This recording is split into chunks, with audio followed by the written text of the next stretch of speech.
अरे भाग्यवान, मेरे जूते कहाँ रखे हैं? मुझे बाहर जाने में देर हो रही है। तभी मालती कमरे में आती है। ये रहे आपकी जूते, मैं इन्हें साफ करने के लिए ले गई थी।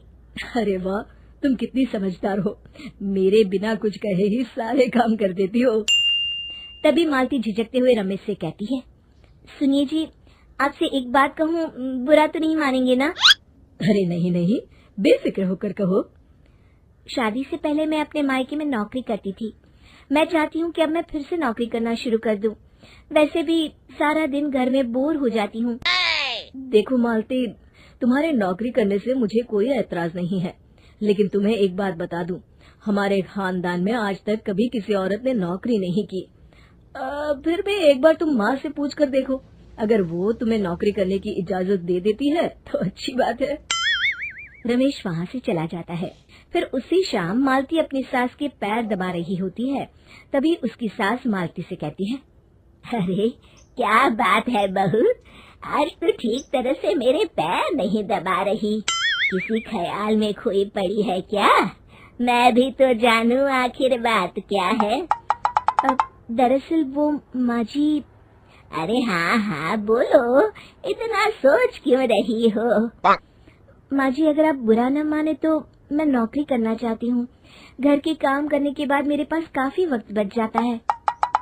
मालती की ये बात सुनकर उसकी सास गुस्से में कहती है, अरे बहू, तेरी तबीयत तो ठीक है ना? आज ये कैसी बहकी बातें कर रही है? भला हमारे खानदान में आज तक कभी किसी औरत ने नौकरी की है जो तू नौकरी करने की बात कर रही है, हैं? अरे बहू, तू क्या रिश्तेदारी में हमारी नाक कटाना चाहती है? जितना जल्दी हो सके अपने दिमाग से नौकरी का भूत उतार दे, और अब जा, जल्दी से रसोई में जा, खाना बनाने का वक्त हो रहा है। मालती मन मार कर खाना पकाने के लिए रसोई घर में चली जाती है। अगले दिन, नमस्ते माँ जी, कैसी हैं आप? अरे आओ आओ दिवाकर बेटा, बैठो, मैं तुम्हारे लिए चाय मंगाती हूँ। बहू, जरा एक कप चाय तो लेती आना। फिर दिवाकर एक फाइल खोलकर मालती की सास के सामने रख देता है। ये देखिए माँ जी, ये है पिछले महीने का हिसाब और ये रहे मुनाफे के रुपए। एक बार हिसाब देख लीजिए और इन कागजों पर अपने दस्तखत कर दीजिए। अरे दिवाकर बेटा, मैंने भला आज तक कभी तेरा हिसाब देखा है जो अब देखूंगी? ला बता, कहाँ दस्तखत करूं? तभी मालती चाय लेकर वहाँ आ जाती है और अपनी सास को बिना कागजातों को पढ़े इस तरह लापरवाही से दस्तखत करते हुए देखकर हैरान रह जाती है। अच्छा माँ जी, अब मैं चलता हूँ, फैक्ट्री में बहुत काम है। फिर दिवाकर वहाँ से चला जाता है। कुछ दिनों बाद मालती बाजार में कुछ सामान खरीद रही होती है। तभी एक बूढ़ा आदमी उसे आवाज देता है, अरे मालती बेटी, कैसी हो?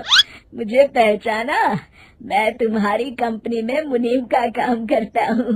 हाँ चाचा जी, मैं आपको बिल्कुल पहचानती हूँ। कहिए, कैसे हैं आप? मैं तो ठीक हूँ, कंपनी में कुछ भी ठीक नहीं चल रहा, यहाँ तक कि हमें ठीक वक्त पर तनख्वाह भी नहीं मिलती। ये आप क्या कह रहे हैं? अब क्या बताऊं, आप लोग तो कभी हिसाब किताब देखने दफ्तर आते नहीं।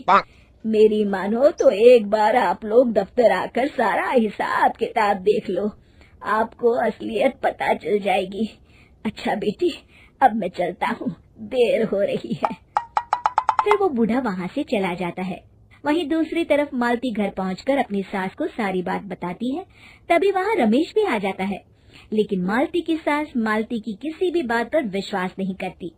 तभी रमेश कहता है, अरे माँ, बिना आग के कभी धुआं नहीं उठता। जब मालती इतना कह रही है तो हमें एक बार दफ्तर चलकर देख लेना चाहिए। वैसे भी हम लोग काफी दिन से अपने दफ्तर नहीं गए हैं। इस तरह किसी एक आदमी के भरोसे काम छोड़ना मुझे भी ठीक नहीं लगता। अगले दिन वे सभी अपने दफ्तर पहुँचते हैं और सीधे दिवाकर के कैबिन में जाते हैं। अचानक सबको एक साथ देखकर दिवाकर चौंक जाता है। अरे माँ जी, आप सब लोग अचानक यहाँ कैसे आ गए? अगर कुछ काम था तो मुझे एक फोन कर दिया होता, मैं आपके घर आ जाता। तभी मालती की सास कहती है, अरे दिवाकर बेटा, आज मैं हिसाब देखने दफ्तर आई हूँ। जरा मुझे पिछले 6 महीनों का हिसाब दिखाना तो बेटा। दिवाकर घबराते हुए हिसाब की फाइल मालती की सास को देता है। मालती की सास फाइल लेकर मालती को देती है और कहती है, ले बहू, देख ले हिसाब।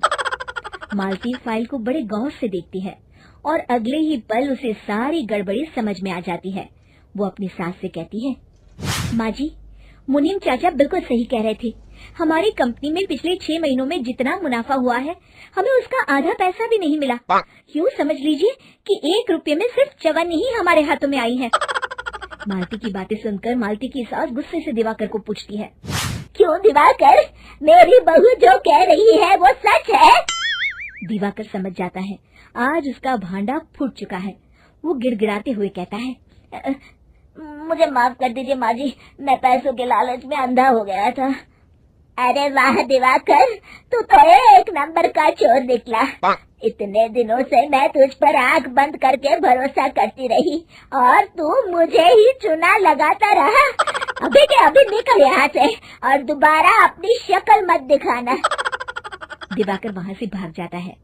मालती की सास मालती को शाबाशी देते हुए कहती है, बहू, आज मैं समझ गई कि पढ़ाई लिखाई हमारी जिंदगी में कितनी जरूरी है।